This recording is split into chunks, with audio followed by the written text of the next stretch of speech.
This video is brought to you by CaliCase. Check the link in the video description to find out more.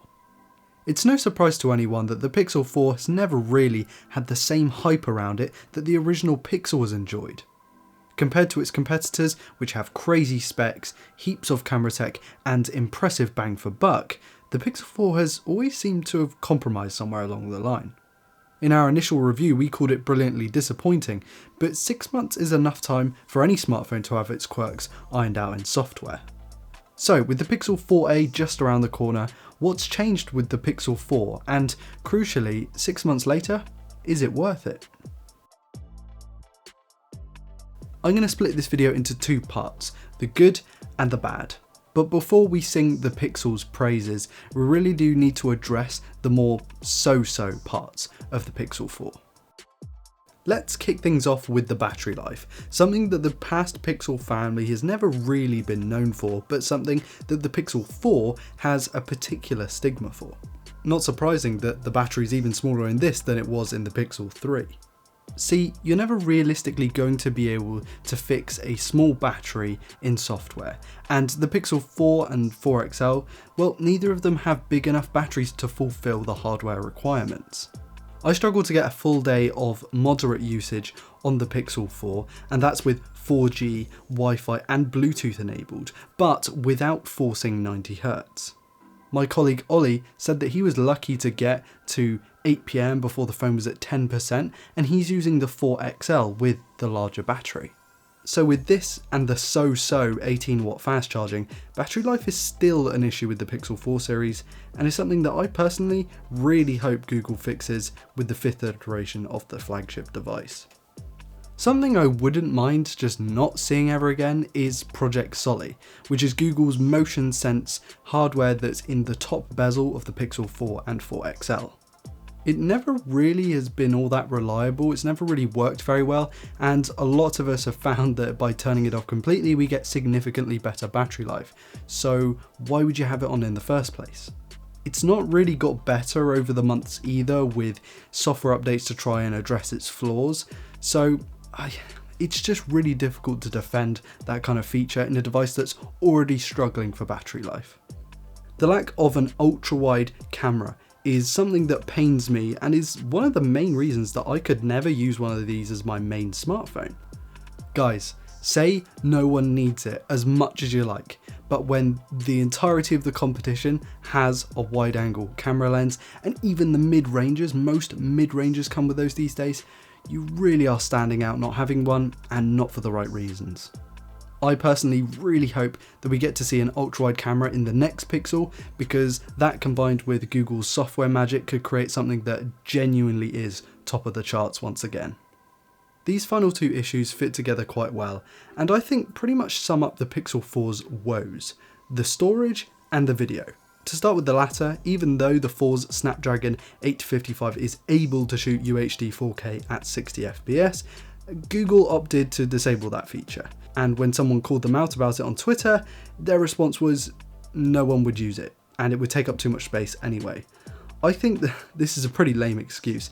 To start with, 64GB really doesn't cut the mustard for a flagship smartphone anymore, and to limit the camera's versatility because of it seems like a whole lot of compromising. Stick around to hear about the Pixel 4's best bits after a message from today's sponsor. Don't let the fun in the sun cut you off from the rest of the world. CaliCase has you covered with floating, waterproof, sandproof cases.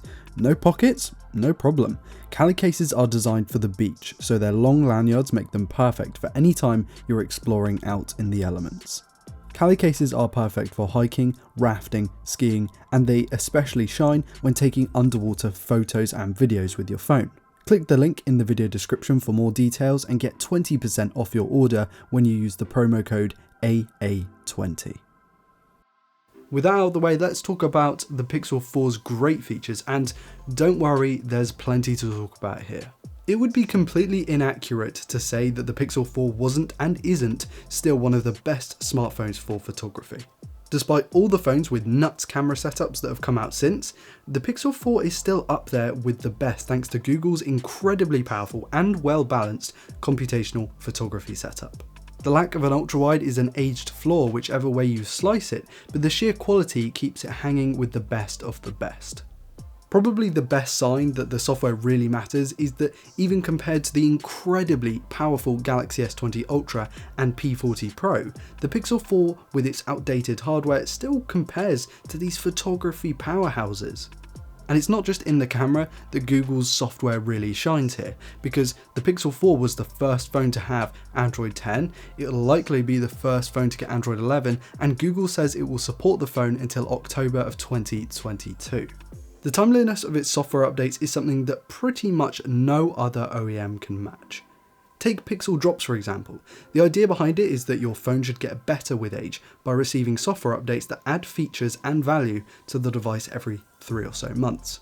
The first drop allowed users to add a faux bokeh background to a photo that wasn't originally taken with portrait mode.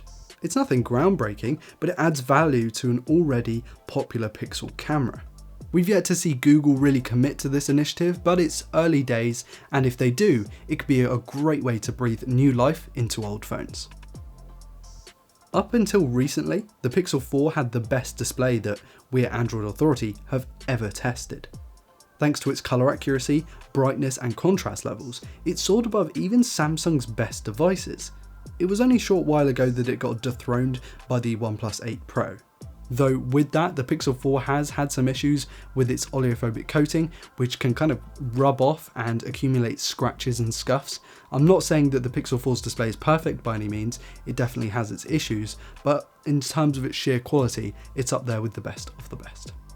One of the benefits of having such a small screen on the regular Pixel 4 is that it's one of the very few truly flagship level compact phones on the market. You'd be hard pressed to find a phone with this level of quality in a form factor this small. It's got the, at the time, flagship system on chip, 6GB of RAM, brilliant cameras, and that awesome display in a shell that's close to the size of the new iPhone SE. It makes the phone easy to hold and it fits in all but the tightest of pockets. It's not something you can say about pretty much any other flagship smartphone these days. It's refreshing and I like it. Finally, there are the extra bits that don't necessarily make waves on paper, but they're integral to the quality of the user experience. The speakers, whilst not huge stereo front-facing beasts, are excellent outputting great quality sound at every volume level. And the haptics on Google Pixel phones are getting really close to the iPhone's Taptic engine in terms of its crisp tightness. It might not quite be there, but it's definitely the best on the entire Android platform, and that's a good accolade to have. So then, should you go out and buy the Pixel 4? Well, it's complicated, because if you want the best smartphone, that's not the Pixel 4. If you want the best value, that's not the Pixel 4. If you want arguably the best software experience, that's not the Pixel 4 either. But if you're looking for a phone that encompasses what Google is, which is hardware second and software first, then this is a great phone to buy. And with the price drops in different regions across the world, now is probably the best time to buy a Pixel 4. And that about concludes today's video, guys. If you really enjoyed this video, please do click like and subscribe to never miss a video like this one. And let me know what you think of the Pixel 4 in the comments. It really does interest me, because when it first came out, I wasn't too into it. And then I started to understand why everyone liked the Pixel's camera, but then the battery life wasn't very good. Mixed feelings on this one, as you can tell by the 50/50 video.